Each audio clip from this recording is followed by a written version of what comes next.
Okay, it's 9:05. Do you want to get going? Sounds good. Thank you.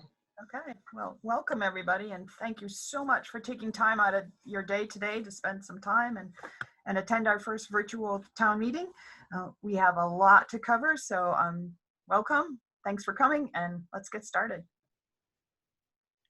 Thanks, Dawn. Hi, everyone. I'm Sue McCormick, and I know many of you through my work with the district over the past several years, and I'm happy to serve as the moderator for the meeting today to just keep things flowing. I also want to introduce Gabe, who is graciously helping out with the technical support for the meeting and to also help things run smoothly. So thank you, Gabe. And Gabe and I will be checking in with each other throughout the meeting. I want to tell you just a little bit about what we're planning for our time together this morning. The purpose of the meeting this morning is really to just share some information about the current context and the situation that the district finds itself in right now. And we're going to frame that up through a combination of sharing a couple of videos and also hearing from some people on the board who have been working on these issues. We're also going to talk a little bit about the process going forward for making some pretty consequential decisions that are facing the district.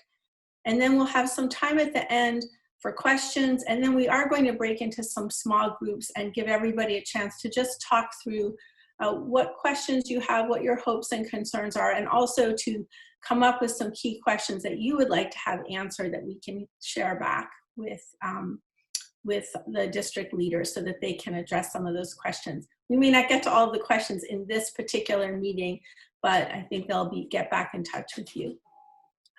Just a couple of considerations for this virtual meeting, and Gabe, maybe you could share the screen for just a minute. So one thing we just want to let you know is that this meeting is being recorded, and so we just want you all to be aware of that. We also are going to ask you all, I think everybody's doing that so far, just to mute your microphone when you're not speaking so that we don't have background noise. I think a lot of people are getting expert at this, so that's already seems to be happening. We also just wanted to encourage you to use the chat to collect, if you have questions, to put them in the chat. And we want to encourage you not to use the chat for a conversation. That's just going to be a little too much for us to manage, but we can definitely field your questions from the chat. And then for the part of the meeting where we're going to be in some small group conversations, just a few general agreements that can help. Just make sure in your small groups that you're really listening carefully to all ideas and that everyone in the group gets a chance to speak. And also, if people are sharing personal stories in those small groups, we just want to make sure that those are confidential unless you have permission to share them. And the purpose of creating those agreements at the beginning is just because we want you to be able to have a very frank and productive conversation. And so those are some basic things that might help. And the other thing that I'll say is I know many of us are experiencing some connectivity issues. So if you're having some trouble, you can try turning off your video, and sometimes that will help you at least be able to hear a little bit better. So I think I'll just pause there for a moment and see if anybody has anything they want to add or any comments just about the basic way we're going to conduct the meeting. Okay. Thanks, Gabe. So now we just want to get a quick sense of who is with us. And we have enough people here that we're not going to take the time to do introductions, but we actually have a couple of quick polls that we're going to invite you to take. And one is just going to find out what your connection is to the school, and one is going to find out what town you're from. So Gabe, if you can share that polling option, we'll just invite you all to take this.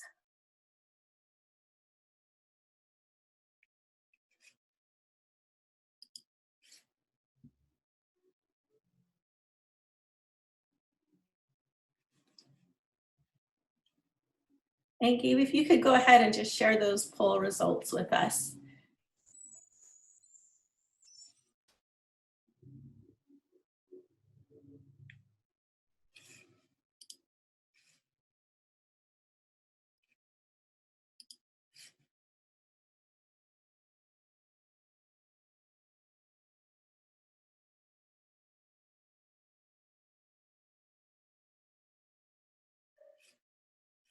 Gabe, if you want to unmute and let us know.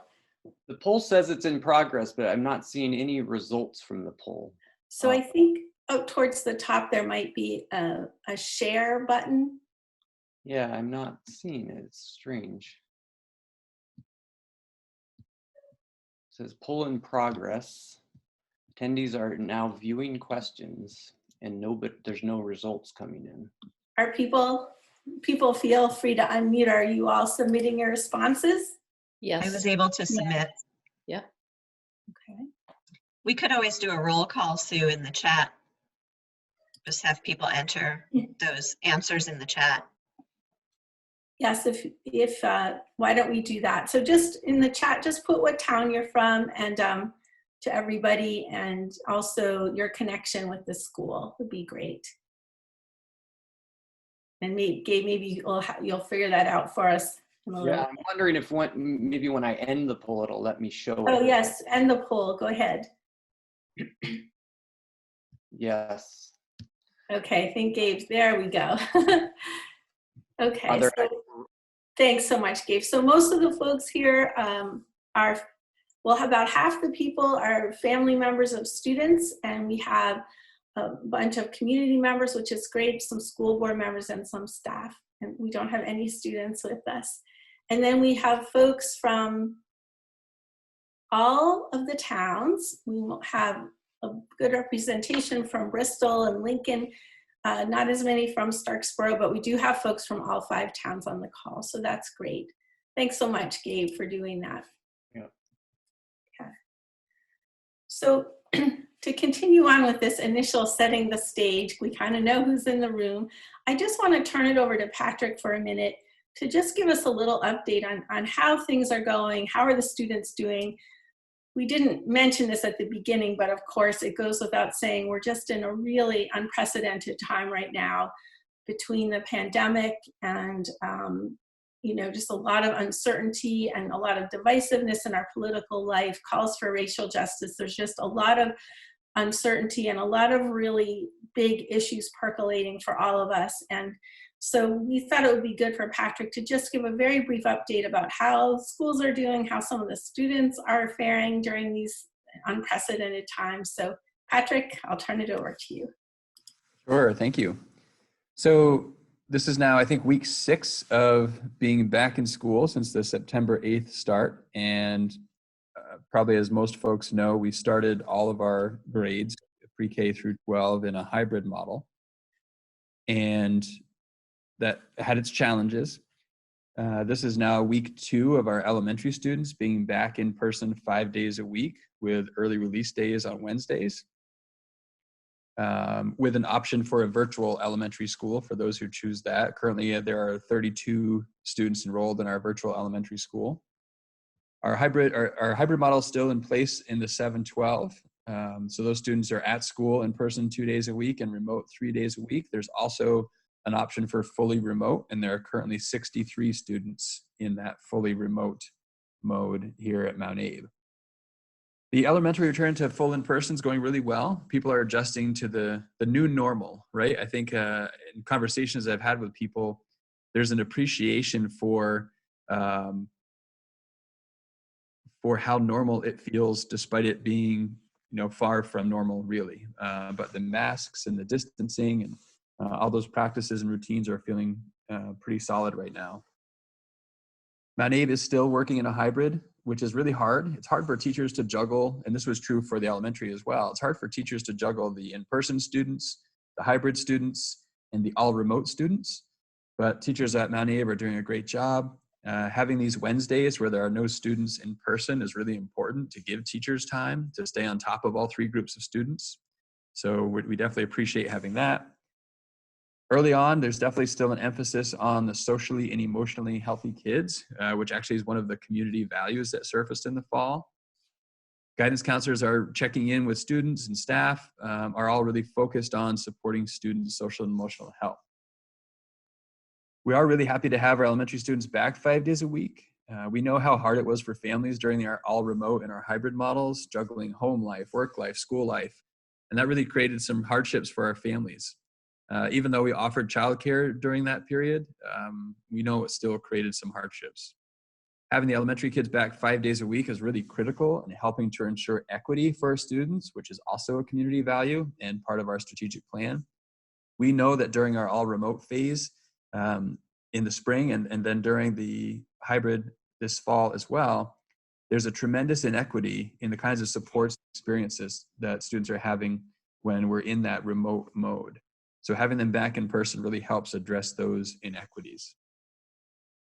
Similar challenges exist at Mount Abe with a hybrid model. So some students are doing really well with a hybrid, like that flexibility with a schedule, some in person and a lot not in person works well for them. But we also know it's a real challenge for some students as well. So we are continuing to look for ways to bring students in the 7-12 back for more in-person instruction, but we need to be able to do it safely and confidently. And unfortunately, we haven't yet been able to find a way to do that while adhering to the guidance from the Department of Health and the Agency of Education. But we are going to keep exploring those options, and we'll keep monitoring the status of the pandemic in our area, and we'll continue to watch how the guidance evolves at the state level. We're very aware, and we talk about this from time to time at the leadership level, we are very aware that there's risk to bringing students back for more in-person instruction. And it's really important to know there's risk to not bringing students back for in-person instruction. And we're trying really hard to navigate those risks and make decisions that are in the best interest of our students. And we're going to continue to navigate those risks as this pandemic unfolds over the next several months. All in all, we feel really good about the way we've been able to bring students back and kind of reopen this fall. We've done some evolving as that has happened, and we're going to continue to evolve throughout. So that's sort of the status of where we are now. Great. Thanks so much, Patrick. And now we're going to turn it over to Krista for a little bit to talk a little bit about some of the work that's been happening to engage with the community at the same time all of this stuff is unfolding around the pandemic. There's also some really important big picture questions and dilemmas the district is grappling with. And Chris is going to talk a little bit about the work to keep the community engaged and informed as those conversations are happening about some of the long-term issues. So Krista? Thank you, Sue. And I hope everyone can hear me all right. I apologize that my video is being kind of wonky. So I would much rather be speaking to you more in person, but here we have it. So I want to also say thank you to Patrick for that update and just recognizing what a unique and challenging start to the school year it's been. So I think it's great to get a sense of how it's going. And I'd like to also acknowledge and appreciate how hard all of our teachers and staff and administrators have been working to make this the best start to the school year as possible. But as Sue said, I'd like to talk a little, I'd like to shift gears and talk about work that began before the pandemic. And for the past year and a half, the school board's been working really hard to inform our community about some of the more chronic, longer-term challenges we've been grappling with. And one of the things that we've done is to develop a series of short videos. And I think they do a really nice job of framing this dilemma in a pretty clear and concise way. You may have already seen them, but I hope you don't mind if we play them again here. This first video is just over 2 minutes long. So Gabe, if you can just play that for us, that would be great.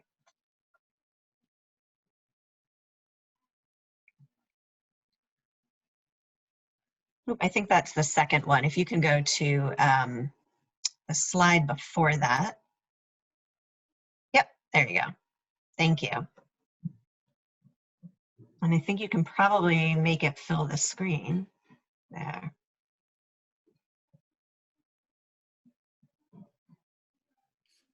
Okay, Gabe, I think you also have to unmute yourself so we can hear.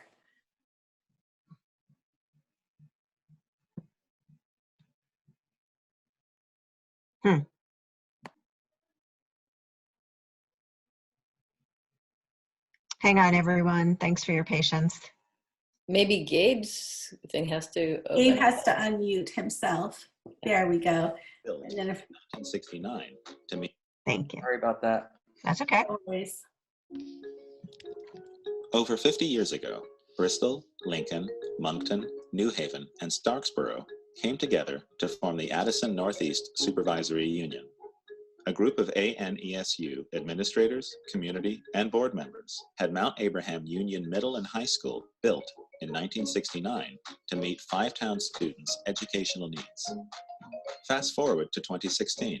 All five towns vote to consolidate, and the Mount Abraham Unified School District is created. Like many school districts in Vermont, MAUSD is facing significant challenges, most of which predated the current COVID-19 pandemic. 1. Decreased state funding due to declining student enrollment. 2. Improving student outcomes. 3. Aging facilities. And 4. Ensuring all students have access to equitable academic experiences. The complex question we face in 2020 is this: how can we shape our future together and create a vision to improve our students' education in a sustainable and fiscally responsible way? To help begin gathering information to answer that question, MAUSD reached out to the five-town communities and held 7 community engagement meetings in the fall of 2019. Over 250 parents, community members, staff, students, administrators, and board members attended these meetings. Values, ideas, and essential questions expressed at these meetings have informed administrators and the board as we problem solve what configuration of programming, facilities, grades, and staffing will best serve our pre-K through 12 students in the future. As in the late 1960s, the five-town schools are at a critical juncture. In the next of our series of 3 videos, we'll share more details about the challenges, including the MAUSD financial picture, enrollment trends, and information from the NESDEC Facilities Best Use Study. After we share this critical information, MAUSD will continue seeking community input via a survey in October. Thank you for watching. Please share with your friends and neighbors.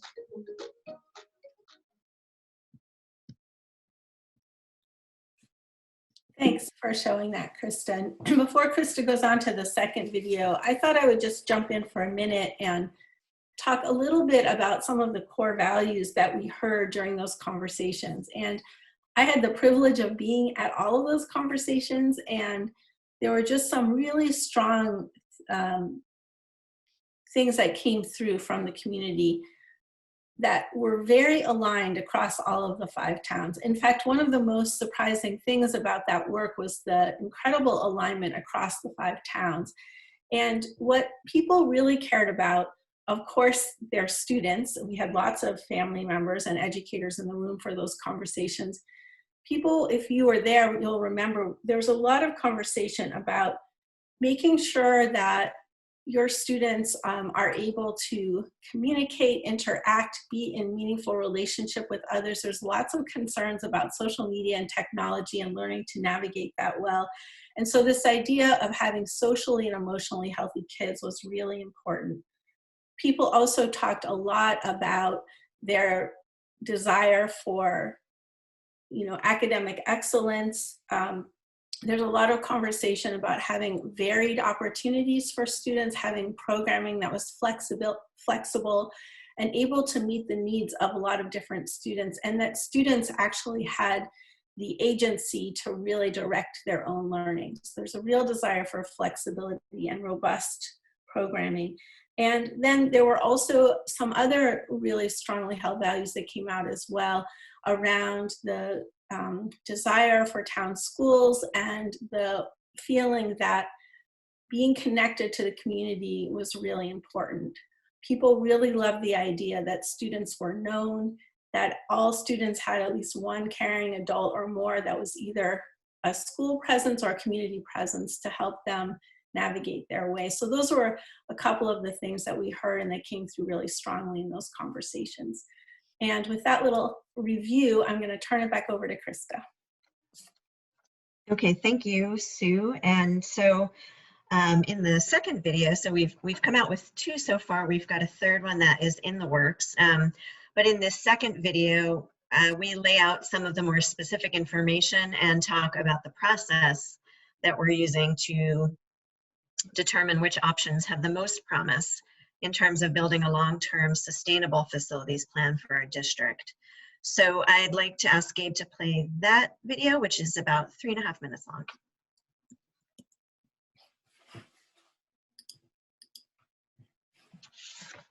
Welcome to MAUSD Shorts number 2, The Reality. In the last video, we shared current and future challenges facing the 5-town schools and how administrators, the board, staff, students, parents, and community members came together to identify education values and vision. In video number 2, we'll present the data driving this conversation and details about how we'll continue to seek community input. In 2010, there were 1,662 students in the 5-town schools. By last year, that number had dropped by 18.5% to 1,354. Projections from the New England School Development Council predict another 15% drop in student enrollment by 2030. What makes this concerning is that any drop in student enrollment creates a deficit in the MAUSD budget. We are only allowed to spend up to the state per pupil spending threshold before paying a tax penalty. The state created this mechanism to control the cost of education. For each dollar spent above a given year's spending threshold, communities must send an extra dollar to the state.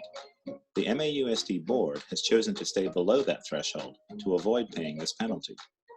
Because of fixed costs, such as salaries, health insurance, and building costs, we have to make up deficits with reductions to staff and/or programming, deferring building maintenance or upgrades, or by raising taxes. Looking 5 years out, if we keep the same programming, staffing levels, and facilities we have today, projections indicate we would exceed that state spending threshold by as much as $6.5 million. What would that mean for our school tax rates? Using current assumptions and projections, if we make no changes, school tax rates for a home valued at $200,000 are projected to increase $1,598 by 2026. Due to projected enrollment declines, taxes become unsustainable even before 2026. A side note, the long-term fiscal projections presented in this video will not be affected by legislature's short-term relief actions due to COVID-19 for the 2022 budget. While schools will need less staff due to declining enrollment, if we are to cut the budget through personnel cuts alone, it would also cause a significant reduction in programming as well.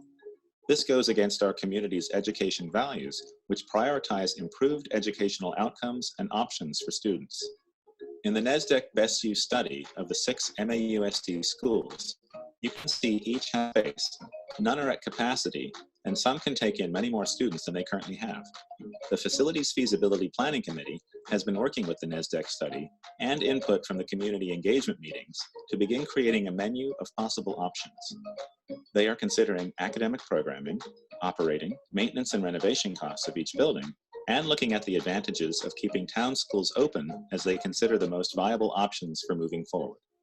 MAUSD has shared this information to help the 5-town community understand that together, we need to make some significant decisions to help keep our school districts affordable, sustainable, and take care of students' academic needs into the future. Video number 3 will focus on future possibilities. We will be giving community members a chance to ask questions about this information and provide input through a virtual town hall on October 14th and 20th, and a survey at the end of October. You can find more in-depth data and information, including the NESDEC study, and how to sign up for one of our October town halls on our website, www.mausd.org/CEC. Thank you for watching. Please share this video with other 5-town friends. Thanks, Gabe. Okay. And Krista, I'm going to hand it back over to you to. Yes. Thank you. So that's a brief overview of some of the information we're grappling with, and I'd like to introduce Kevin Hansen, who is the chair of the Facilities Feasibility Study Committee. And he's going to talk a little bit more in detail about both the NESDEC report and the work of his committee. So I will turn it over to you, Kevin. Thank you. Again, my name's Kevin. I represent Bristol on the board, and as well as being on the Facilities Feasibility Committee. The kind of a little bit of background about the NESDEC report. There's been people that have looked at it today that have kind of questioned how inclusive it was, if you will, with the various options that have been aired. So the report was commissioned to analyze current capacity of students and enrollment trends. And the assessment looked at each of the schools and the current utilization as part of that assessment. And it went into a deeper dive, if you will, of projecting future enrollment based on what they were seeing for trends. And they also looked at a greater depth than has been looked at over the past few months through the engagement processes. They looked at birth rates, current in process, if you will, students from birth to pre-K. They looked at, and they melded that with trends from the recent past to develop what is likely the projection going forward for not only the next 5 years, but they were looking out as far as 10 years, as well as their crystal ball could allow them to see. They also did an analysis of housing in the 5 towns, what the construction rate's been over the last 10 years, what zoning regulations are, how they're set up, and what they would encourage or allow, if you will, to kind of like make an evaluation of where the housing market, if you will, would support any change in population over what they projected with the birth rates. They also looked at the real estate market to see how healthy the area is. And they melded this also with their experience in the region. They're a Massachusetts firm or based company and do a lot of work throughout New England, and tempered that a little bit with national trends. So the report addressed the possible reutilization options based on these enrollment projections that they developed.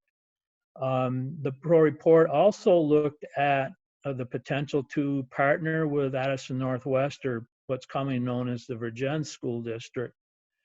The report acknowledged all six school operations through their analysis of each school in the district, but they didn't verbalize an option to keep all 6 open, as it was an assumed option from their point of view.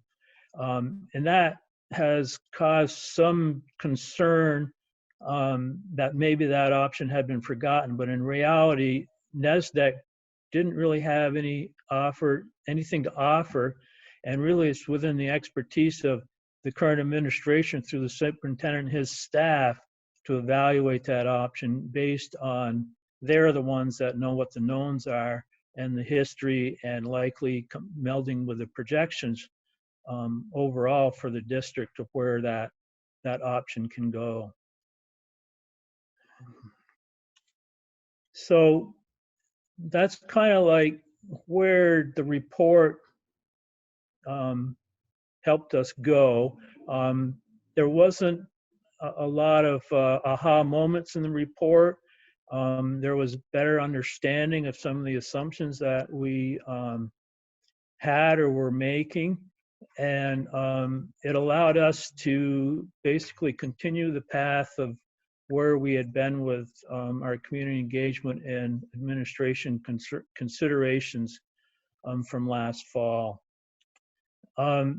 We know that we have to make changes about how our operations are currently seen, or how the operations are.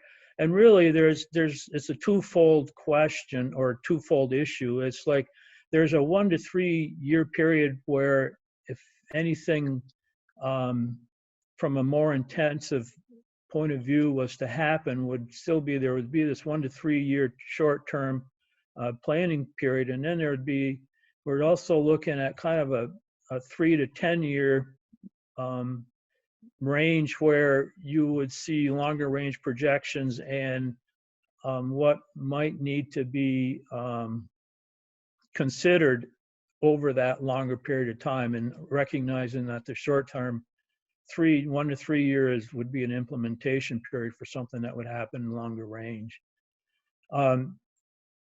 Again, the NESDEC report provided a deeper dive into demographics, enrollment, and facilities capacity that we had initially started within locally. So that was a good thing to understand and realize that we were operating within a reasonable realm, if you will. Some of the things that need to be considered, both from the board's point of view and the community's point of view, and their tough questions and the type of things that we're grappling with, is the board needs to understand how we're going to use schools as they are today or in some other educational use. And through the superintendent, we need to understand what type of educational experience students will have, i.e. the programming aspects, if you will. The board has taken the tack to date to stay within the state per pupil spending threshold. As explained in the video, that can be a very expensive penalty should we go over if that is deemed necessary, while they're presenting budgets to the district for voting. Some of the tough things for the towns to grapple with is the ongoing need to provide a tax base or funding, if you will, through local, state, and federal taxes for that matter, as budgets escalate if they're not controlled. They also need to assess any desire by the board to close an elementary school through a town vote in that town as the Articles of Agreement stand today. So we're kind of looking at different things and what the challenges is and what may inform the decision-making process for these challenges. The superintendent and his team continue to evaluate options based on their expertise and which is really central to understanding what the issues are, and work with the Community Engagement Committee and the Facilities Feasibility Committee to kind of augment and provide another perspective as they work those issues. The Feasibility Committee has been charged to provide perspective as advisors to the superintendent. So we are giving a perspective. We're not making a conclusive recommendation. The committees comprised of school board members. There's 2 school board members, there's 2 community members, and the superintendent, assistant superintendent, and the business manager are also part of that team. The team was charged with, in the charge for the subcommittee, the group was charged with 18 essential questions. These questions were developed at the end of the day after a day-long meeting that finalized the fall engagement activity, if you will, where committee members, administrators, and the school board reviewed the scenarios that had been developed and were progressing towards some consideration at that point. And these questions were developed at the end of the day. 13 of them, there's 18 altogether, 13 of them are really within the realm of the expertise of the superintendent and his administration. They deal with hard issues like cost, transportation, any sort of redistribution, those sort of things. There was two questions that really have been maybe not consciously, but they have been worked by have worked or being worked by the Community Engagement Committee, which has left 3 questions that are sort of soft, if you will. There's a lot of perspective, opinions to sift through the work for the facilities communication or facilities community committee to deal with, and we're working those 3 questions right now. So the facilities group has begun discussion of these 3 questions, which have to do with the impact of towns and students with school closings, whether the town or the towns how the towns would fare if the high school was moved away, and then the impact on community without a town school. So those are primarily the three questions that the facilities committee is working on. We briefly discussed those questions in October at our October meeting, and didn't fully discuss them. We took them on as homework, if you will, to think about them a little bit more and put all the inputs, if you will, together and discuss a consolidated concept, a melded concept, if you will, or opinion, and pick the points or finalize that discussion through our November meeting. We also developed a scenarios matrix that as we are dealing with a lot of different options and a lot of different considerations, it made sense to lay them out on a piece of paper and give a visual understanding of what we're working with and trying to start understanding point by point the benefits and or liabilities of each option, if you will, across a variety of considerations. So the matrix, as far as the options are concerned, were divided into three categories. Essentially, one category or one option bucket would be to continue operating all 6 campuses. Another option or bucket would be to reconfigure the campuses within the district. And the third bucket is to partner with another district, namely Addison Northwest, as well as any sort of reconfiguration considerations. So the options were divided up into these 3 larger areas, and then they were are being evaluated across a variety of parameters. And the parameters are, again, grouped into programming or educational considerations, dollars or cost, or brick and mortar, or the impact of reconfiguring campuses. All of the community core values that were developed last fall, there's 11 of them, are part of this chart.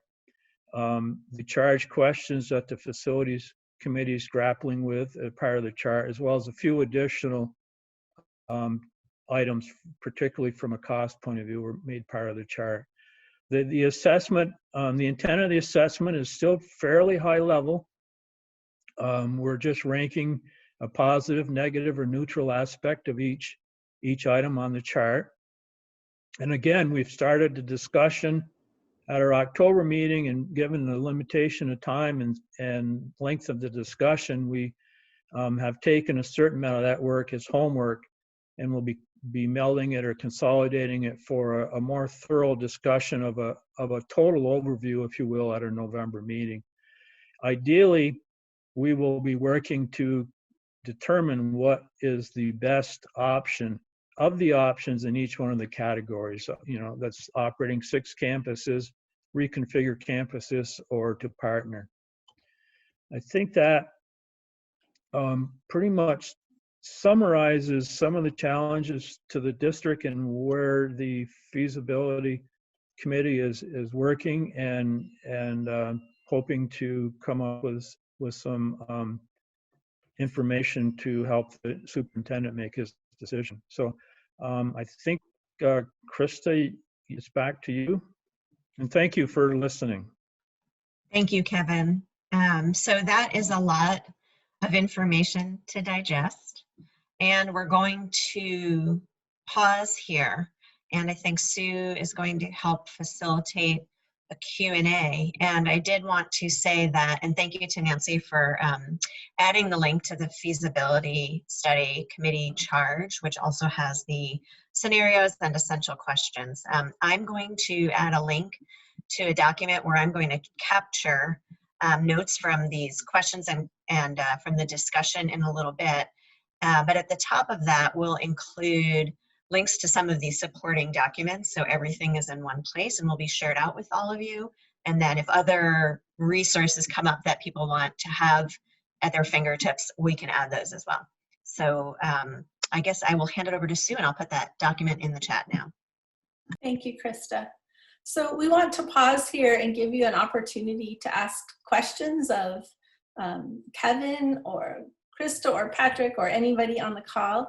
And just to help us navigate this, there's a participant button on the, if you're on a computer, it's on the lower part of your screen. If you're on an iPad, it might be on the left. But if you click on the participant button, there's a feature at the bottom that says raise hand. So if you click on that and raise your hand, that's one way that we'll know that you want to speak. Or you can just chime in. Also, feel free to put a question in the chat box. And I'm also going to encourage us to maybe turn on our videos if your technology will allow it for this part of the meeting, so we can kind of see each other while we're taking questions.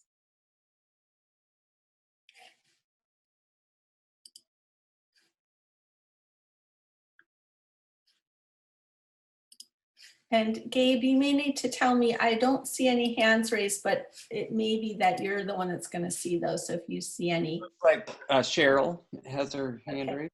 Go ahead, Cheryl.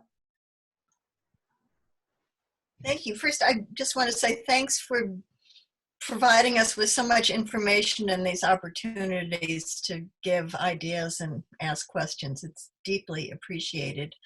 I'm curious, I know that there are 23 other school districts in the state who are sort of up against this looming penalty deadline, and I'm curious about how we're working with them to either ask the legislature to slow down these penalties for a year, given all the changes with COVID, or if we might have some capacity to work together with those other 23 districts to say we need some change. We need a little bit of relief this year because things are so different. Thanks, Cheryl. I can take a stab at responding to that. I think part of what I was inferring from that question, Cheryl, was sort of in the context of COVID-19 and all of that. And the legislature did act to hold districts harmless for their average daily membership, or ADM, which is a sort of a student number figure that's used in generating an equalized pupil number, which is really what we use to build budgets. So there has been some activity already at the legislative level to kind of offer a little bit of breathing room for FY22.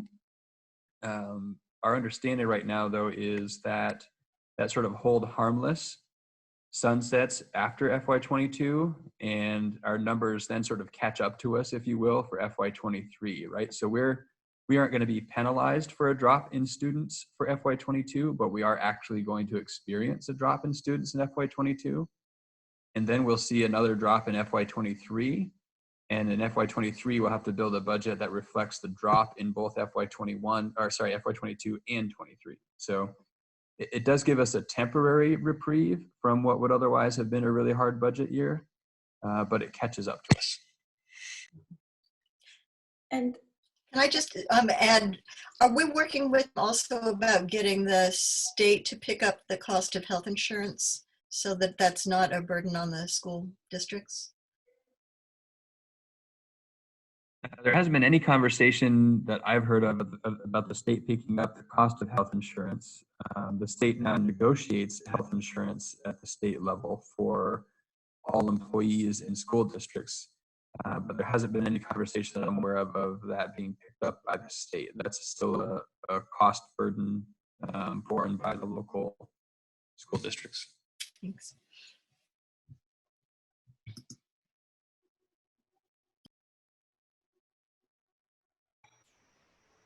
And part of your question I didn't really address is, are we working together with the other 23 school districts? I know we work really closely as a Champlain Valley group of superintendents, and I would say even more so the Addison County superintendents, in particular Addison Central, Addison Northwest, and us here at Miami.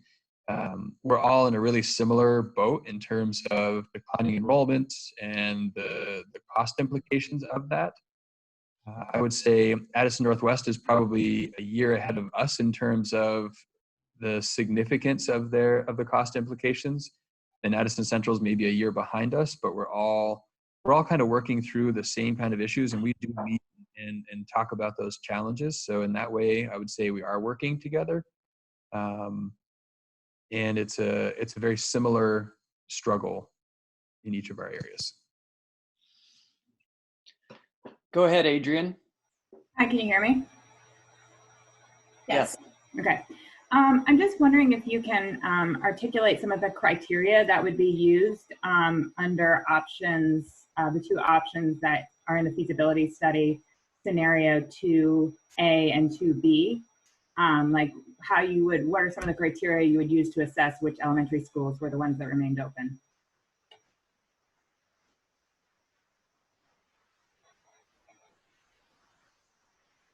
Yeah, I'm not sure if that's directed to me or more to Kevin for the facilities group that's going to be weighing that. Well, it would be directed to whoever identified that scenario. From the facilities communication, or I'm sorry, the facilities committee's point of view, we're not going to recommend closing specific schools. We're going to recommend what makes sense for the reduction or consolidation. There's a lot of variables that go into that consolidation, if you will, that is much more refined detail than what our committee, the level our committee is operating at. There's a lot of variability about which schools close, and that could impact renovation costs potentially. So that information will ultimately be by the superintendent's recommendation when he and his staff get to the level of making some more finite recommendations after we kind of hone in on what makes sense from our group's point of view with all the options that are available. We're basically trying to screen the options and make it easier to give a point of view as to what's the most viable thing in the three categories that we're looking at. And Kevin, just a further point of clarification before we go back to Adrian or Patrick. Kevin, you mentioned there are three buckets you're looking at, and one bucket is the current configuration. The second bucket is some kind of consolidation, and then the third is a partnership. In that second bucket, how many scenarios are you currently looking at? Are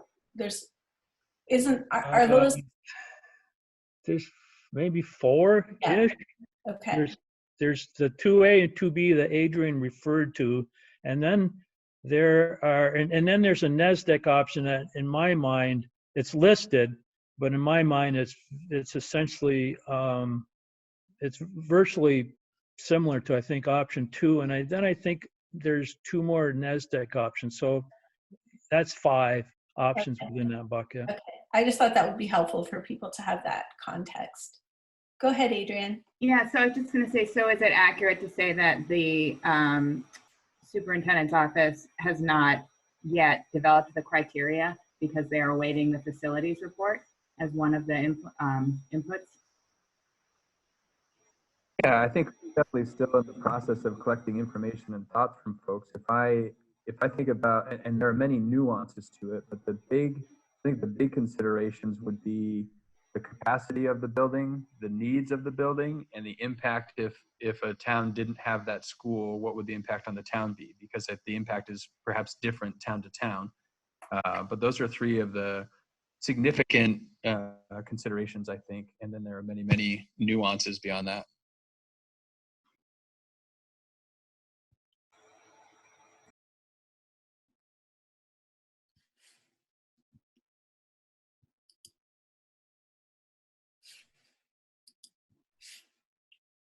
Any other questions? Well, let's take a pause. Go ahead, Cheryl. You do have another one. You have to unmute yourself. I'm sorry. Thank you for letting me ask another question. Sure. I don't see anywhere that we had done an asset map of potential other users of the buildings for necessary, like who's available in the community that might want to run childcare or after-school care, or put in healthcare services in that unused, or whatever we're calling the excess capacity of those buildings. And I'm wondering if that might be a helpful thing, or maybe it's been done and I just was not looking in the right place to find it.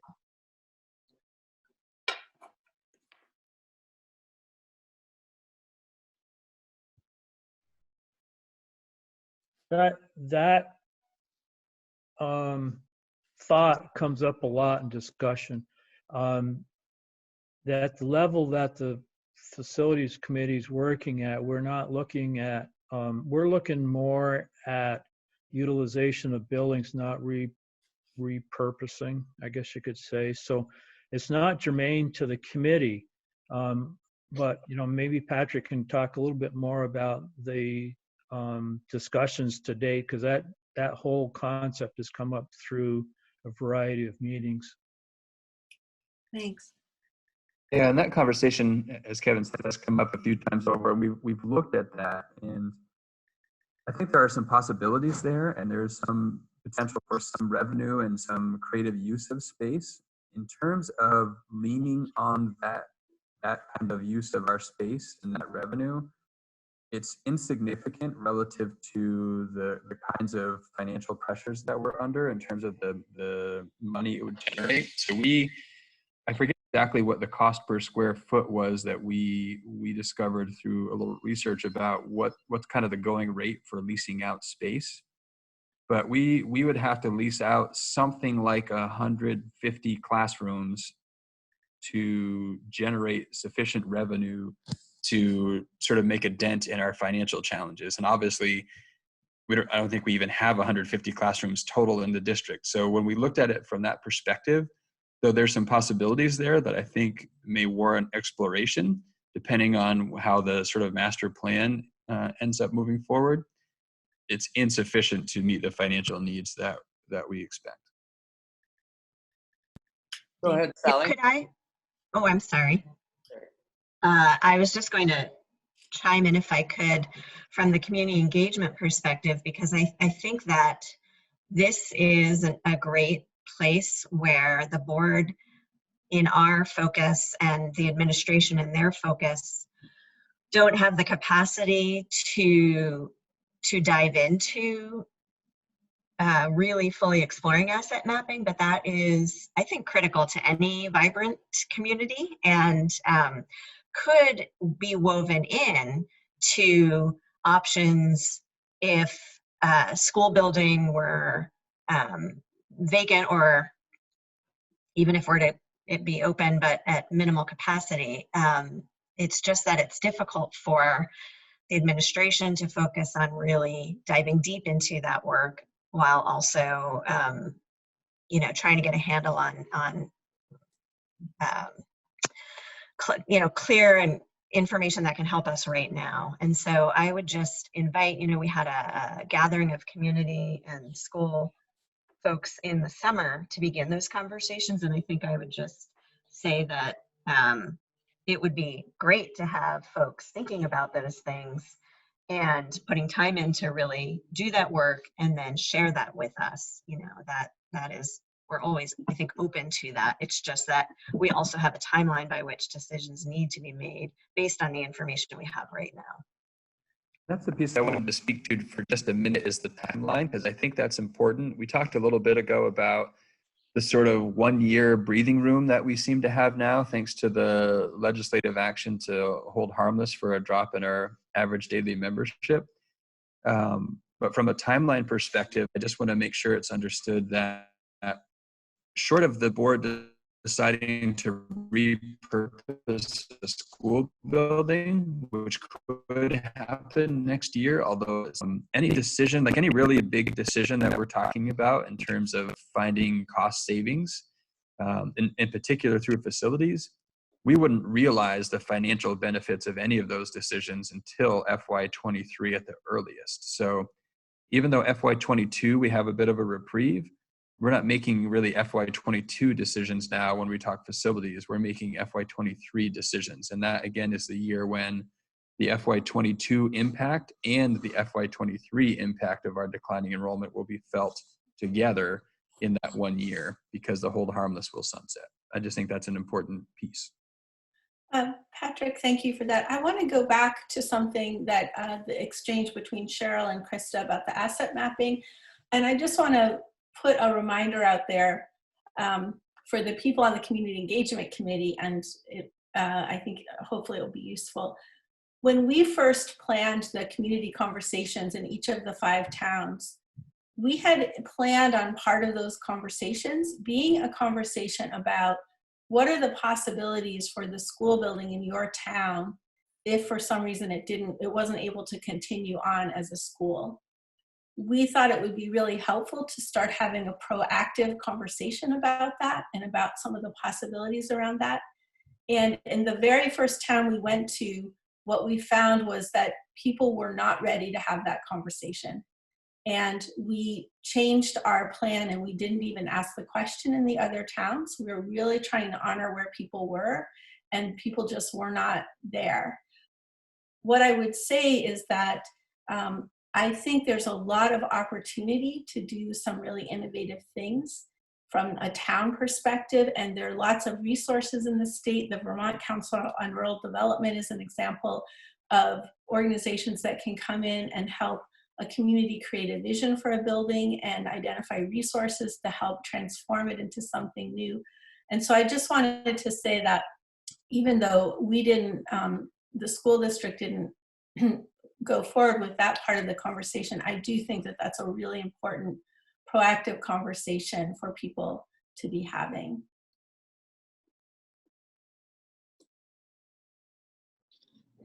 Sally, you've had your hand up for a while. Go ahead. Yes, thanks. This is a great conversation. I'm enjoying it. So my question was, how is the board or the superintendent or anyone exploring what it means, what's the impact for schools if they are lost in a small town? And I think there are studies that are out there, but also how about these specific schools? How would you go about exploring the impacts of that with each community is one. Another is I appreciated hearing from Sue about those studies. And is there a way to work with towns to find a hybrid way of having some school there and also using the school for various very useful things that this town could use? Is there any study that's kind of thinking about a hybrid like that?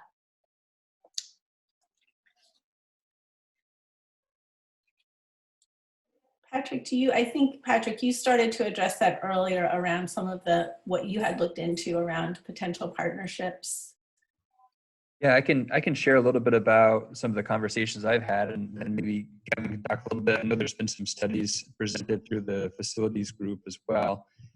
So I've actually reached out to a superintendent who was involved in some school closure in their district in some small towns, and just trying to understand from a really local perspective what has the impact been, and how they navigated that. And through that conversation, and I think through just further thinking and understanding about kind of the direction we're going, the reality is the impact of closing a school in a small town is different town by town. And I think it's readily recognized that a school in a town is part of that town's fabric. And in many cases, it's not the only part of that town's fabric. So I think as we consider the possibility of closing a school in a town, we have to try and understand the more sort of full picture of what makes up that town's fabric. When I think about the role of general stores and town halls and athletics, like there are a lot of different things you can look to that you could say make up the fabric of a town, and you have to think about the role the school plays there. And in the absence of that, what's the likelihood or possibility of those other aspects of a town in sort of picking up what would be lost if the school wasn't there? So that kind of thinking and sort of analysis on a town by town basis, school by school basis seems important. When we look at national studies of closing small schools, from the national level, small schools are schools under, like elementary schools under 600 kids, high schools under 1,000 kids. We don't have small schools in Vermont, we have micro schools in Vermont. And I'm not familiar with a study that talks about the closure of micro schools and its impact. And I think that's been some of the struggles that have come through the conversations at the facilities committee as well. So it's not exactly apples to apples. So for me, it's more helpful to think about it on a town by town, school by school basis, and from that sort of fabric of the community kind of lens. And I just want to ask, how would we go about doing that on the local level to do that exploration of the fabric and what that impact would be?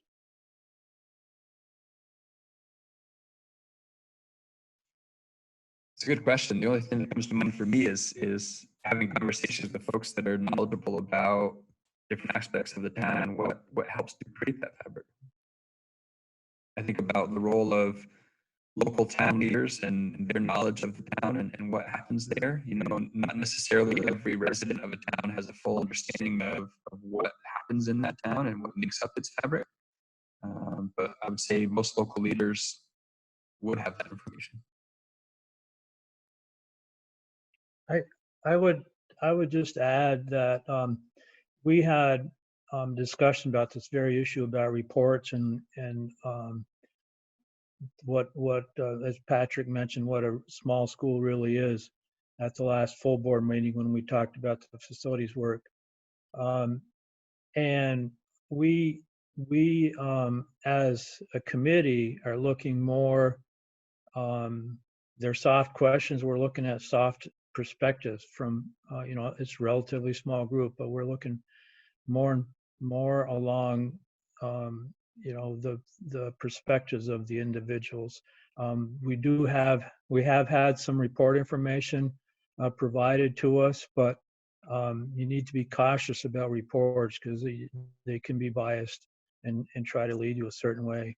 As far as what the towns feel of value and how they might have some concept of repurposing, the community engagement committee spent a great deal of time kicking off some town school partnership activities or initiatives, and that's really where that, and it seems like that's where that conversation really should be going. And the other thing, and I don't want to start a big discussion here, but the other thing we need to really keep in mind is our schools are operating to educate and form, you know, students. And you know, sometimes I'm not so sure that we don't take that as an assumed function, and we need to make sure that that's in the highlight or forefront of whatever our decisions are.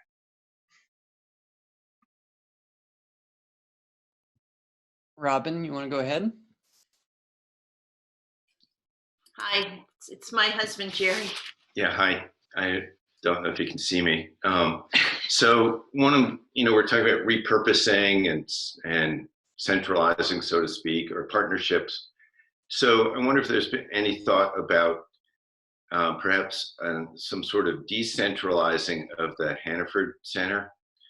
And I don't know how that would affect any fiscal things. For instance, if some program that's now at the Hannaford Center was brought back, say, to Mount Abe, so that it's more accessible to students and there's less transportation costs. Or you could expand on that and imagine expanding vocational opportunities within our local schools or within Mount Abe, and attracting other students from elsewhere, perhaps even. But you know, the first thing would be the idea of decentralizing and bringing back some aspect of the Hannaford programs into Mount Abe. You know, and then there's variations. Could I speak to that just briefly? This is Allison Sturdivant. I was on the Hannaford board. Go ahead, Allison. We can hear you. Thanks, Susan. So decentralizing the majority of the programs would be very, I would say, cost prohibitive, because we serve Middlebury, Mount Abe, and Virgins as well. Unfortunately, So, Allison, oh, there she goes. Allison, we weren't able to hear some of what you just said, Oh, so okay, sorry. try again. Sure. So it would be probably very cost prohibitive to decentralize the Hannaford Center, because we serve Middlebury, Virgins, and then the Mount Abe School District. And we also have students that come from Otter Valley and some other places. So if you decentralize and move a program, say to Mount Abe specifically, then you also get into questions of equity of access. Having the Hannaford Center in Middlebury makes it more central to students to be able to access, especially students coming from Otter Valley. And if you decentralize, you might have to have more instructors at different sites, because some programs aren't able to be done in certain places. So it might be an idea to evaluate, but I think it would be very cost prohibitive to do.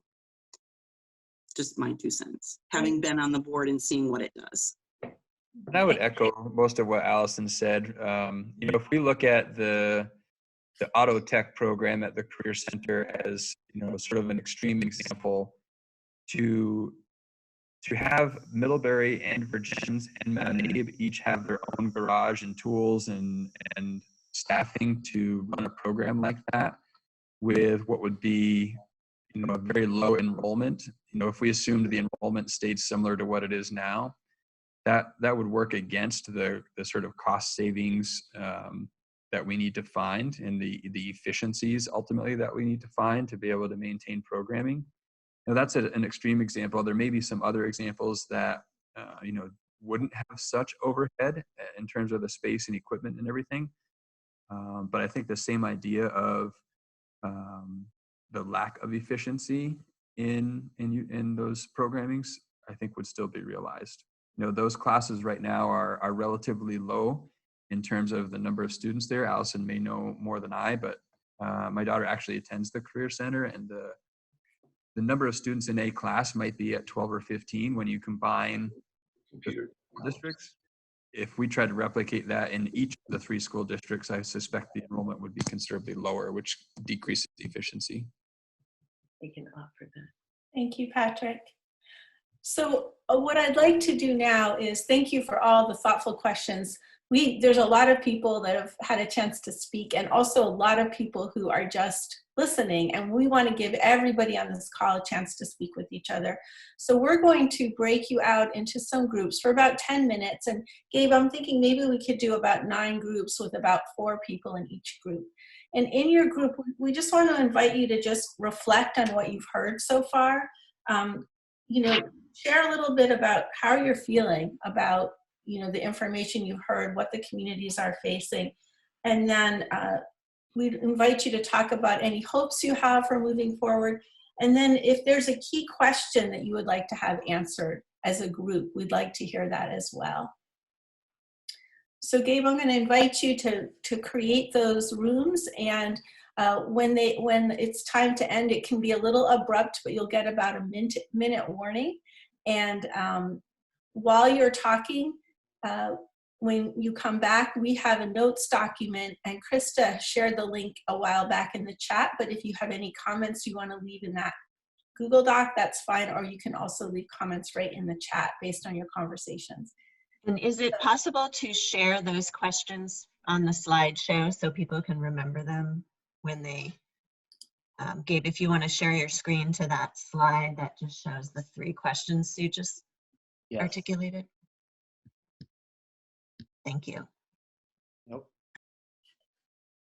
So All right, those breakout rooms. Yeah.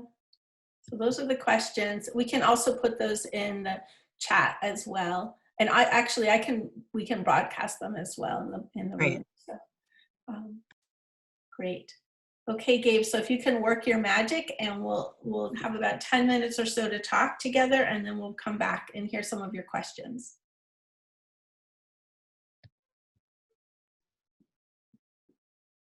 Welcome back, everybody. I know that can be a little abrupt.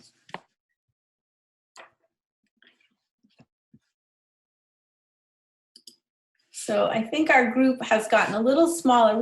I know we scheduled this meeting to go to 11, but we're going to try to end in the next 10 or 15 minutes. And what we'd like to do is, I just want to invite a couple people, and hopefully people we haven't heard from yet this morning, to share a highlight or a key question that your group talked about.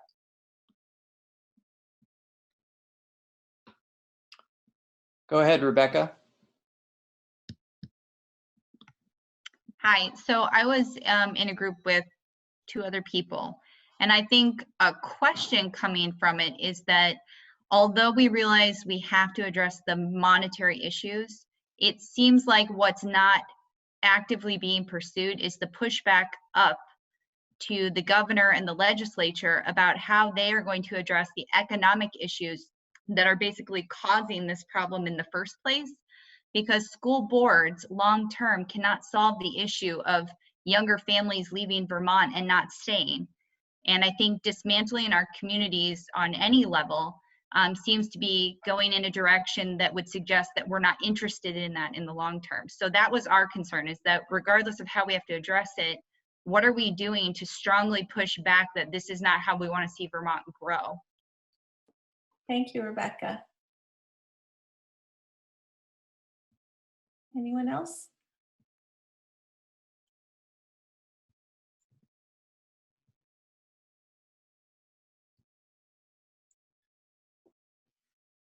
I also, while we're waiting to see if someone else would like to speak, I just want to invite you to type your questions into the chat. If your group came up with a key question that you would like to hear more about going forward, you can just type those right in the chat and those will be captured. I guess I have a process question. So there was 3 questions that we discussed in the breakouts. What do we do with the results of those 3 questions? So there's a couple of things you can do, Kevin. You can put some of the highlights in the chat box. Also, Krista shared a link to a Google Doc that she's been using to capture input, and that's another place, if that's a little easier than writing in the chat, you can scroll down to the bottom of that document and put in the highlights from your conversation.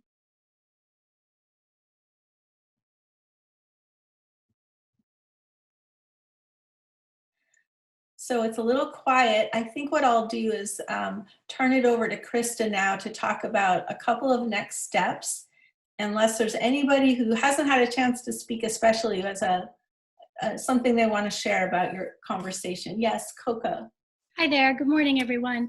I would just like to return to that question that was just posed and find out a little bit more information about what sort of pushback is happening at the state level to figure out ways to support communities and small community schools. Because, you know, I hate to lean on the old saying, penny wise, pound foolish, but you know, if we close these small schools and consolidate districts, are we going to see continued increasing enrollment as families, you know, decide that that the benefits of living in small rural communities are too challenging?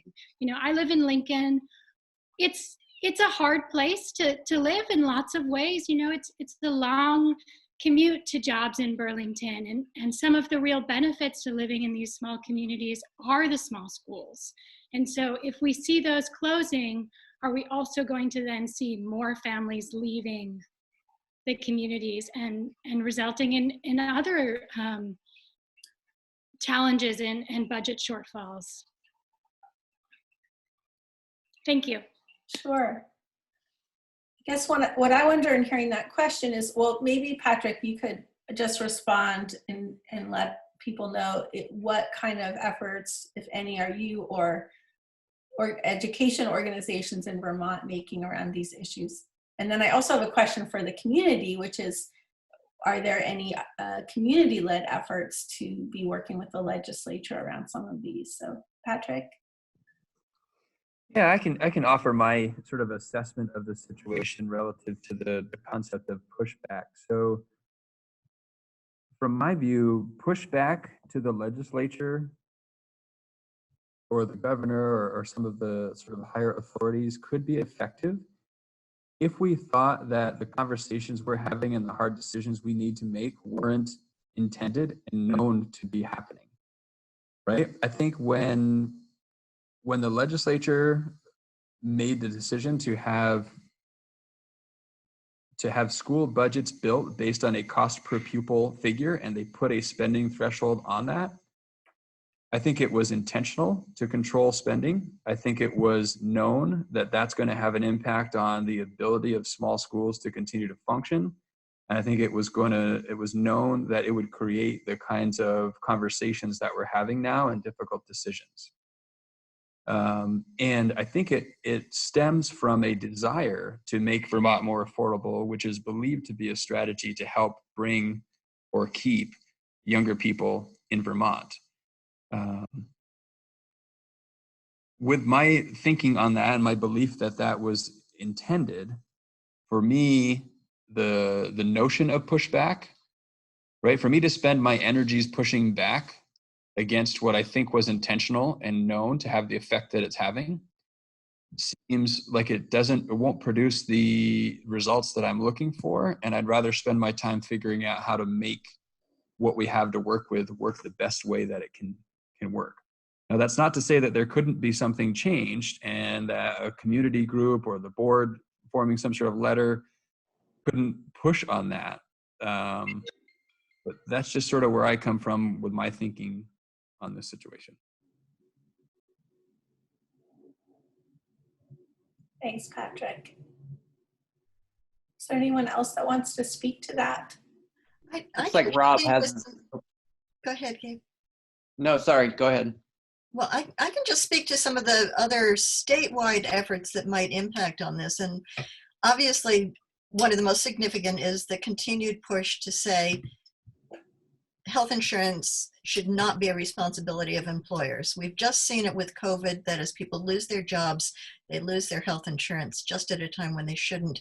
And certainly the health insurance costs have been driving school budgets for many years. So there's, I would say, a concerted effort to say we should have health care for all somehow and take that burden away from employers. So that's going on. There's also an effort, and I don't know that it's going to move that fast, but it's not just schools that are being underused, but we have churches closing, Grange Halls closing.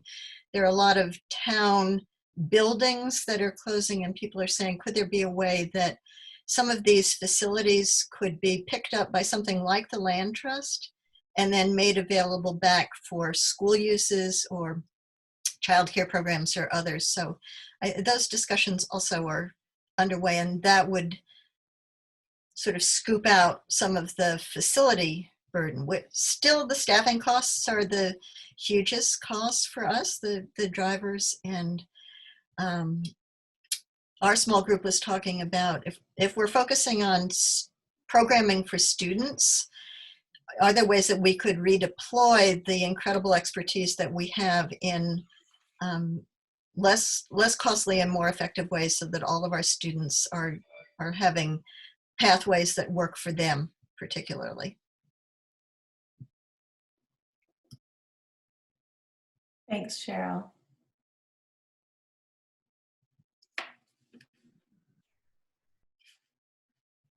Others? Krista, I don't know if you saw it from Kim. She was asking for the link to the group that is maybe looking at some of these issues. Oh, yes, I just saw that. Okay, I was typing. So I'm going to put that link in the notes document that everybody's got. But I'm glad you suggested that, Kim, because some of these conversations were started and some of them did continue outside of that school community forum. That's a great reminder for everybody. Just give me a second to pull that up. And just as a reminder to people, the Community Engagement Committee did convene a meeting of interested town leaders to encourage them to organize around some of these issues that we heard from the community that mattered, and I think that was one of them. And so there is some other work happening that's not directly related to the work of the school district that is addressing some of these issues, I think. So Crystal will share that link. I think that we should probably start to close out. We've been together for quite a while. And what I'd like to do is just see if there's anybody else who has just a burning question or comment they want to make, and then I'm going to turn it over to Krista to just briefly share a few next steps before we close. Susan, I had one question if I could go. Sure. So one question I had is, so this is the start of my 5th fall here at Mount Abraham, and I know each year since I've been here, we've had at least what I would consider pretty significant surpluses at the end of the year, with a pretty wide range. I don't know the exact numbers, but a question that I've always had is there any consistency in the reason for the surpluses? I believe that this past year obviously was totally unprecedented with COVID, but is there any consistency in what has led to those surpluses and the capital reserve fund that's been, I'm still not exactly sure how that works, but how the capital reserve fund has been, we've, I think, been putting money to that or into that. Again, I'm not sure how that account works, but I guess what I'm asking is there consistency in an area that we've been underspending for the past 5 years, and have we identified those areas as a way that we could reduce funding as like a short-term fix to alleviate some of the current stresses we're going to be dealing with over the next couple of years?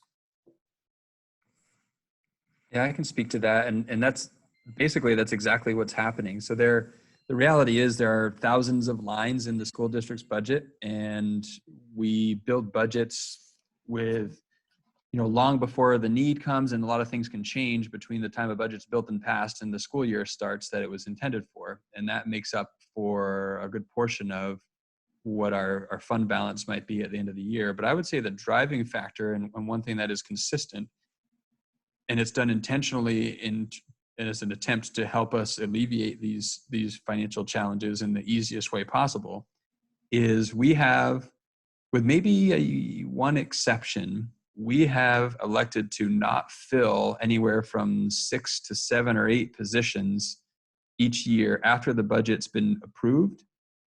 People leave for various reasons, knowing that we have these difficult financial futures ahead of us. We look at every position that becomes vacant and whether or not it needs to be filled. So when we budget for a position, someone chooses to leave that position and then we don't fill it because we know we're going to have to make budget cuts. And if we don't fill a position, it's a lot easier than having to fire someone from a position they hold. That creates, that adds to the fund balance that we have at the end of the year. I'd say that's the driving force behind that. The average total compensation for a staff member right now is about $80,000 for a licensed staff member. So for every one of those positions, it's 80 grand that we're not spending that we budgeted for. And so it doesn't take too many of those to drive a pretty significant fund balance. And then the 1,000 other lines that add up make up the difference.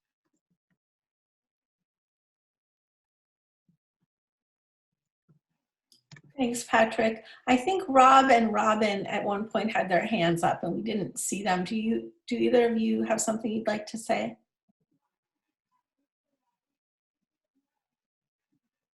Yes. Hi. Can you hear me? Yes. Hi, Okay. Rob. So, this is Jerry Urban. So, something to notice in, listening to the interest in pushing back again, to affect changes in legislation and around funding. Something to notice is what happened with the community. I think they're the state colleges, Johnson and Linden, they're called Northern something now. They were going to be closed. There's a lot of pushback. They're open. Now the problems are still out there. So one thing is to notice the effect of the pushback. And 2 is to notice that in some ways we're in the same boat as they are. And it just kind of expands the base of why legislatures should be concerned about local opportunities for education. Thanks. And Rob? No, all good. Thank you. You're good. You're good. Okay. All right. So Krista, I'm going to turn it over to you. I know you had a couple of next steps that you wanted to share with everyone before we close. Sure.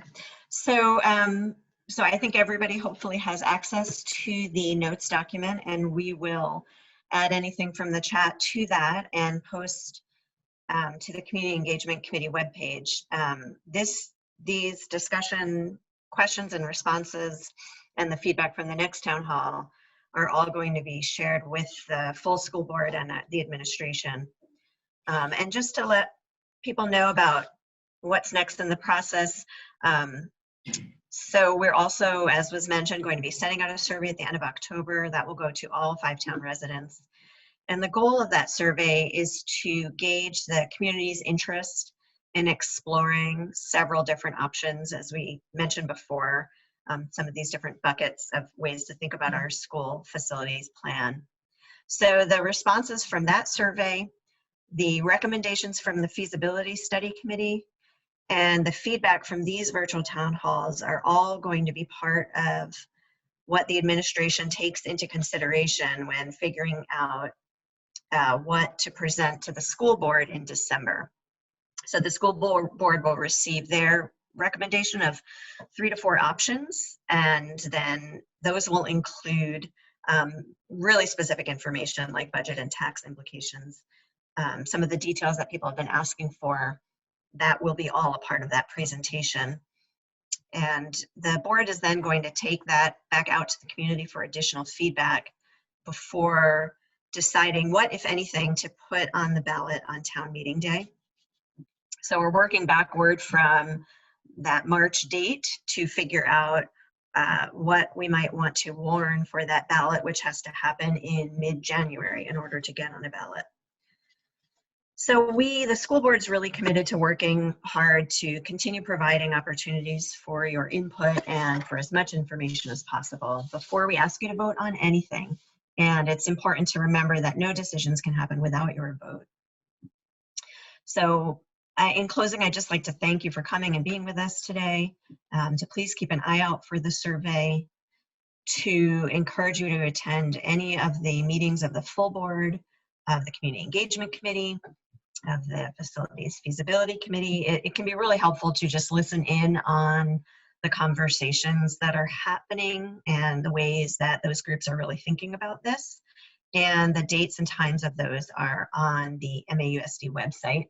And I see Sally was asking about the recording of this town hall. So this recording will also be posted, as will the recording from next week's town hall. So, and before we end, I just want to also thank Gabe, who I think in all of his great efforts, he froze his computer. So I don't think he's on the call any longer, but he did a great job up to that point helping us navigate Zoom. And I also want to give a very special thank you to Sue McCormick, who has been partnering with us for a while now, really helping to guide us in the best way to engage and incorporate your input into the decisions we make about the future of our schools. So thank you all, and you'll be hearing more from us soon. And I think, Patrick, you're the host, so you can probably end the meeting. So I hope everybody has a great rest of the day. Thanks, everyone. Take care. Thank you, everyone. Thank Great you. meeting.